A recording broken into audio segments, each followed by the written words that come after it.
to our channel Day Online Class. Today we have a lesson on life processes for the students of class 10. Life processes. Living organisms are well-organized structures. They have cells with cell organelles and tissues. This organized, ordered nature of living structures keep breakdown over time. If order breaks down, the organism will die. To avoid this, living organisms must keep repairing and maintaining their structures. And all the structures are made up of molecules, so they must move molecules around all the time. বলছে যে living অর্গানিজমসগুলো হচ্ছে well organised structure. They have cells, তাদের মধ্যে sales আছে, সেলের মধ্যে আছে সেল অর্গানেলস, আছে টিস্যু। কি হয়, এই ওয়েল অর্গানাইজড স্ট্রাকচারগুলো অনেক সময়ের সাথে সাথে ব্রেকডাউন হয়।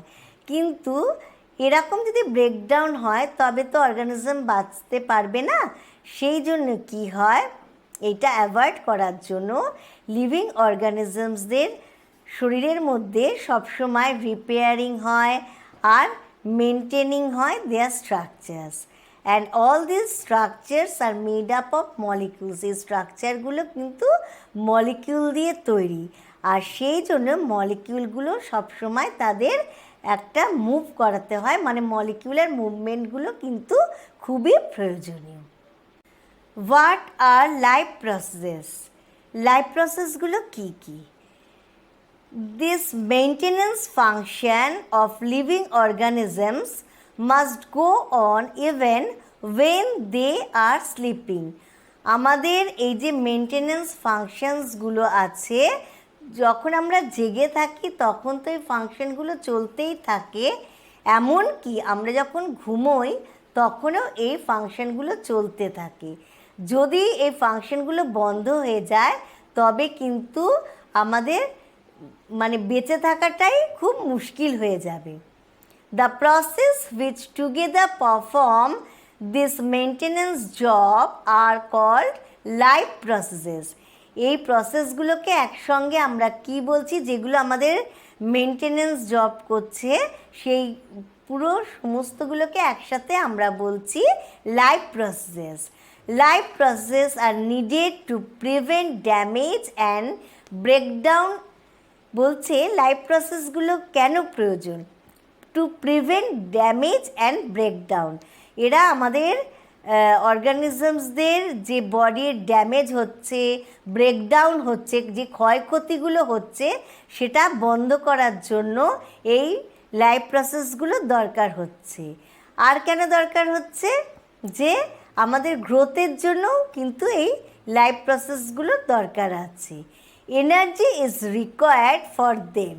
আর এই কাজগুলোর জন্য, এই লাইফ প্রসেসগুলো চালাবার জন্য এনার্জির প্রয়োজন আছে, কারণ এনার্জি ছাড়া কোনো এই অ্যাক্টিভিটিসগুলো, এই লাইফ প্রসেসগুলো চলতে পারে না। তো এনার্জি হচ্ছে এখানে একটা ভাইটাল জিনিস।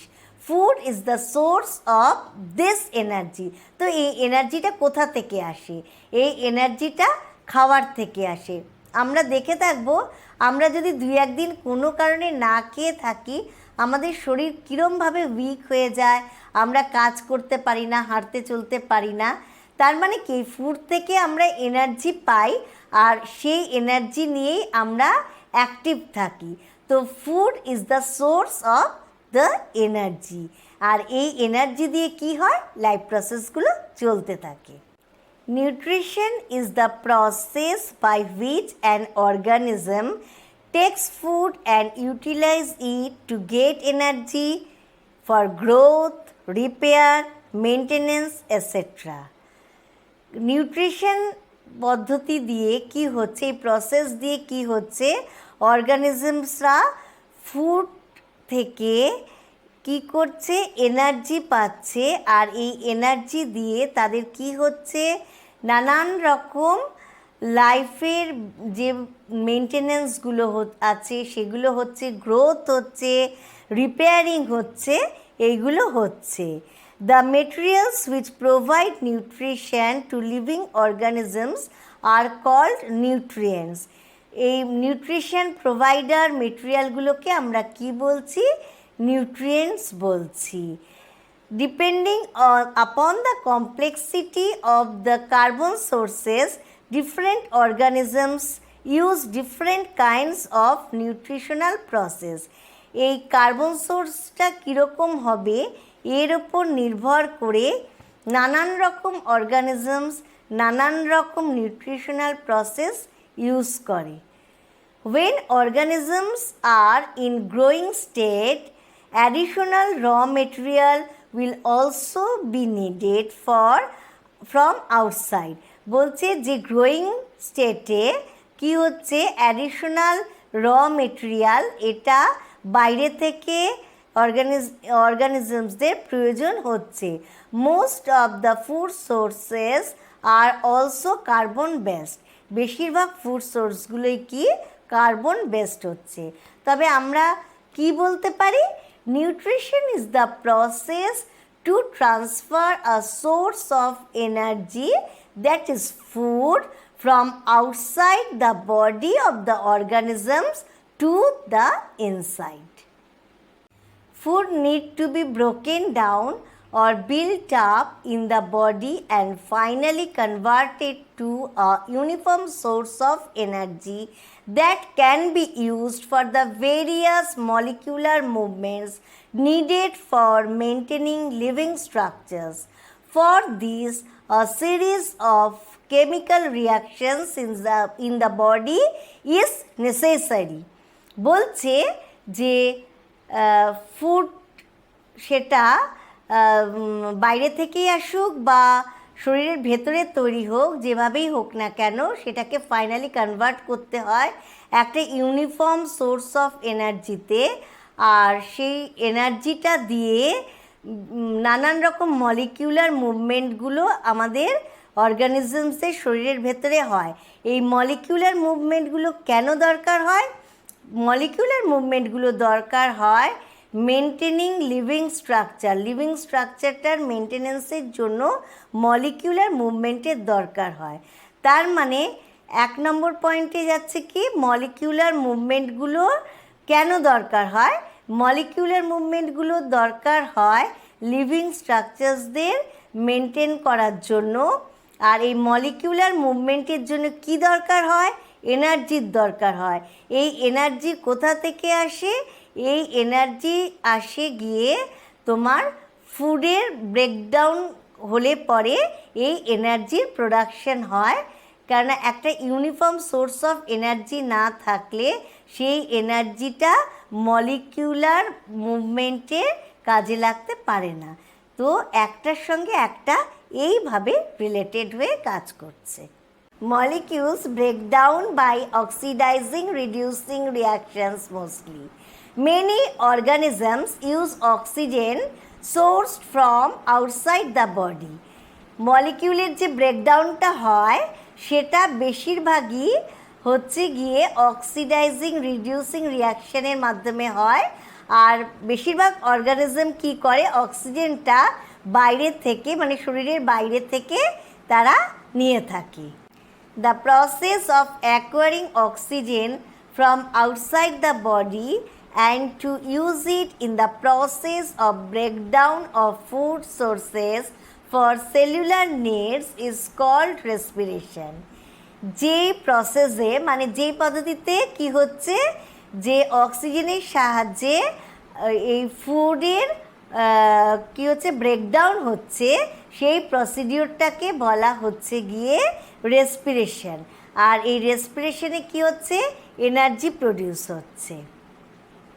In case of single sailed organisms, the entire surface of the organism is in contact with the environment.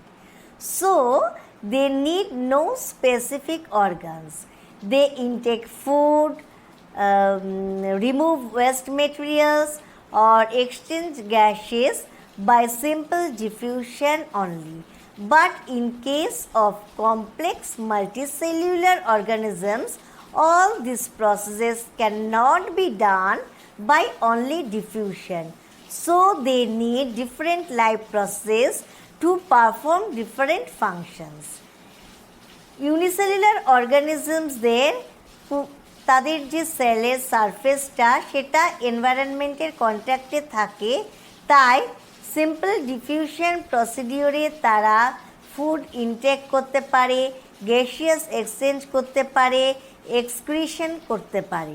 কিন্তু মাল্টিসেলুলার অর্গানিজমসদের শরীরের ভেতরে অনেক বেশি কমপ্লেক্সিটি থাকে, তাই জন্য তারা শুধুমাত্র ডিফিউশন প্রসিডিওরে এই অল পারপাসেসগুলো সলভ করতে পারে না। সেই জন্যে কী চাই, তাদের প্রয়োজন হয়েছে, তাদের জীবনে লাইফ প্রসেসের প্রয়োজন হয়েছে। যেমন লাইফ প্রসেসগুলো কী কী? নিউট্রিশন, সার্কুলেশন, তারপরে এক্সক্রিশন, রেসপিরেশন, এই লাইফ প্রসেসগুলো তাদের প্রয়োজন হয়েছে। There are two different ways of nutrition. One is autotrophic nutrition and the other is heterotrophic nutrition. Some organisms use simple food material obtained from inorganic sources in the form of carbon dioxide and water. They are autotrophs, include green plants, bacteria. তো কিছু organisms আছে যারা কিনা inorganic source, যেমন inorganic source বলতে এখানে আমরা বলছি কার্বন ডাইঅক্সাইড, ওয়াটার, এদের সাহায্যে তারা নিজেদের খাবার তৈরি করে, তাদের বলা হচ্ছে গিয়ে অটোট্রপস। এই অটোট্রপসের মধ্যে পড়ছে গ্রিন প্ল্যান্টসরা, আর কিছু অটোট্রফিক ব্যাকটেরিয়া আছে যারা কিনা নিজেদের খাবার নিজেরা তৈরি করতে পারে। এই নিউট্রিশনের যে দুটো ভাগ, তার একটা হচ্ছে গিয়ে অটোট্রফিক নিউট্রিশন আর আরেকটা হচ্ছে গিয়ে হেটেরোট্রফিক নিউট্রিশন। তো আমরা অটোট্রফিক নিউট্রিশন সম্পর্কে এখানে জানলাম, এবার জানবো হেটেরোট্রফিক নিউট্রিশন সম্পর্কে। আদার organisms utilize complex substances. The complex substances have to be broken into simpler ones before they can be used for the upkeeping and growth of the body. এই যে heterotrophic অর্গানিজমসগুলো আছে তারা কি করছে, বাইরে থেকে তাদের ফুড মেটেরিয়ালটা তারা কালেক্ট করছে, আর সেই কমপ্লেক্স ফুড মেটেরিয়ালটাকে তারা ভেঙে অনেক সিম্পল তৈরি ফুড মেটেরিয়ালে কনভার্ট করছে, তবে তারা সেটাকে কাজে লাগাতে পারছে তাদের মেনটেনেন্স, গ্রোথ, এগুলোর জন্য। This organisms are called heterotrophic organisms or heterotrophs, and these heterotrophs are dependent for their nutrition on the autotrophs. এই হেটেরোট্রফিক অর্গানিজমসগুলো নিজেদের খাবার নিজেরা কখনো তৈরি করতে পারে না, তারা অটোট্রফিক অর্গানিজমসদের ওপরে তাদের ফুড মেটেরিয়ালের জন্য ডিপেন্ড করে থাকে। তো এরা কারা? যত অ্যানিমালস আছে তাদের বেশিরভাগই, প্রায় সবাই হচ্ছে গিয়ে heterotrophic organism. This is the end of our class today. We will meet for the next class soon. Thank you students for joining our online class. আগামী ক্লাসগুলোতে জয়েন করার জন্য আমাদের চ্যানেলটিকে সাবস্ক্রাইব করে রেখো, আর পড়াশুনোর ব্যাপারে কোনো দরকার হলে তোমরা কমেন্ট বক্সে জানিও, আমি নিশ্চয়ই তোমাদের প্রশ্নের উত্তর দেব।